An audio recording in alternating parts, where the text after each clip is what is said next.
গাইবান্ধা সাগাটা উপজেলা প্রশাসন ও পরিসংখ্যান অধিদপ্তরের আয়োজনে 25শে নভেম্বর অর্থনৈতিক শুমারি 2024-এর মূল শুমারি উপলক্ষে উপজেলা কমিটির অবহিতকরণ সভা অনুষ্ঠিত হয়েছে।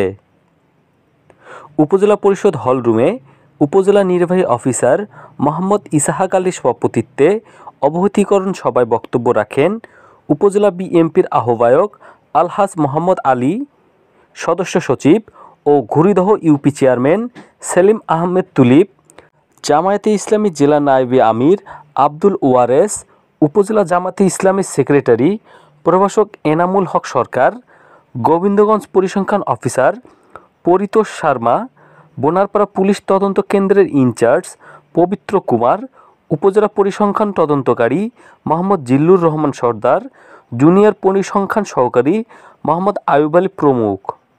পরে উপজেলা প্রশাসনের আয়োজনে বিজয় দিবস উপলক্ষে প্রস্তুতিমূলক আলোচনা সভা অনুষ্ঠিত হয়েছে। সাগাটা থেকে মাজেদ মাজুর ভিডিও চিত্রে মোস্তাফিজুর রহমান ফিলিপস, সাগাটা নিউজ।